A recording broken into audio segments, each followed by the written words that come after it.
अब हम आ चुके हैं क्वेश्चन नंबर 15 पे 6.3 के। समझ लेते हैं क्वेश्चन क्या कह रहा है। हमें एक पोल दिया हुआ है, एक पोल है यहाँ पे, कितना 6 मीटर का। कह रहे हैं कि वो एक शैडो बना रहा है। शैडो मतलब जमीन पे परछाई बना रहा है, कितनी 4 मीटर की। ठीक है, इसे ए बी सी ले लेते हैं। ठीक है, सिमिलरली कह रहे हैं कि एक टावर है, ठीक है, वो जमीन पे शैडो बना रहा है 28 मीटर की। ठीक है,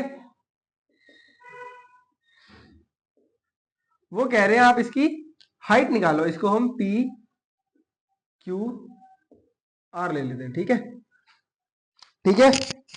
अब यहाँ पे हमने करना क्या है, कुछ भी नहीं है यार, ये 90 डिग्री होगा। ऑफ कोर्स सी बात है भाई। अब आप लोग इस क्वेश्चन को शुरू करोगे, angle B is equal to angle Q. क्यों? क्योंकि 90 डिग्री है भाई, दोनों के दोनों जमीन पे पोल और टावर कभी टेढ़े मेढ़े तो देखे नहीं होंगे आपने, 90 डिग्री के ही होते हैं। ठीक है, दूसरी चीज angle C is equal to angle R. क्या लिखोगे ब्रैकेट में? Angle of shadow. एक चीज बताओ, अगर मैं दो चीजें रखता हूं, दोनों चीजें सेम टाइम पे धूप पे रखूंगा, सेम टाइम पे, तो जो वो एंगल सूरज का एंगल बनेगा वो तो सेम ही रहेगा ना। मतलब कि चाहे मैं चीज लंबी रखूं चाहे छोटी रखूं, ये जो एंगल बनेगा यहाँ पे जो एंगल बनेगा, जो शेडो का एंगल बनेगा, कि जितने एंगल पे शेडो आएगी वो तो सेम ही आएगी ना, क्योंकि धूप तो उस टाइम पे, सूरज तो उसी जगह पे है। तो उस हिसाब से एंगल सी और एंगल आर भी बराबर हो गए। भाई जिनको नहीं समझ आ रहा ये एंगल शेडो क्या है, अरे एक सिंपल सा कंसेप्ट है यार। अगर मैं देखो यहाँ लाइट है, अब लाइट का सोर्स खैर यहाँ पे है, लेकिन मान लो अगर मैं यहाँ से लाइट मारू किसी चीज पे, तो वो जिस एंगल पे टकराएगी इतनी तो शेडो दिखेगी। तो वो शेडो का जो एंगल है वो सेम रहेगा ना, अगर सेम टाइम पे सूरज है। इन्होंने बोला उसी टाइम पे शेडो एक टावर पे भी कास्ट हो रही है। तो टावर चाहे ऊंचा हो चाहे लंबा हो, अरे सूरज का जो सोर्स है, सूरज वहीं पे है, टावर चाहे ऊंचा हो चाहे लंबा हो, जो एंगल है शेडो का वो तो सेम ही रहेगा ना, क्योंकि सेम टाइम पे सेम शेडो ही तो बनेगी। आप लोगों ने देखा होगा भाई, 12 बजे निकलो तो शेडो बहुत छोटी होती है, तो आप दोपहर को निकलोगे शेडो लंबी होगी। उसका रीजन ही क्या होता है कि एंगल सूरज का चेंज होता रहता है, लेकिन इस टाइम पे ये कह रहे हैं सेम टाइम पे बना है, सेम टाइम पे, टाइम में कोई चेंज ही नहीं आया है, तो इनका एंगल का शेडो का एंगल सेम होगा। बस इसके अलावा बहुत इजी है, इस प्रश्न में कुछ भी नहीं है।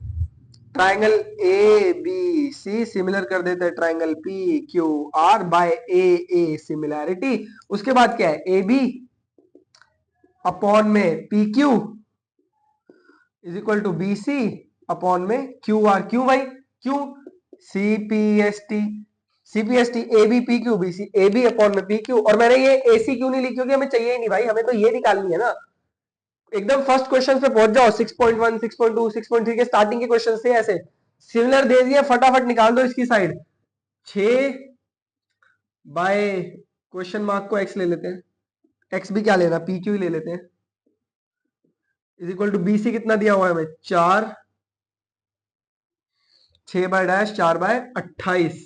ठीक है, पी क्यू को उधर भेज देता हूं और इनको इधर ले आता हूं, 28 इधर आके मल्टीप्लाई हो जाएगा, 4 डिवाइड हो जाएगा, पी क्यू उधर जाके ऊपर चला जाएगा, 4 को इससे काटेंगे 7 आ जाएगा, 6 7 जा 42। यानी कि कितना लंबा होगा ये टावर, 42। टावर की हाइट कितनी है, 42 मीटर्स। ठीक है बेटा, अब हम बढ़ते हैं क्वेश्चन नंबर 16 की तरफ, जिसकी वीडियो दिखेगी आपको इस साइड।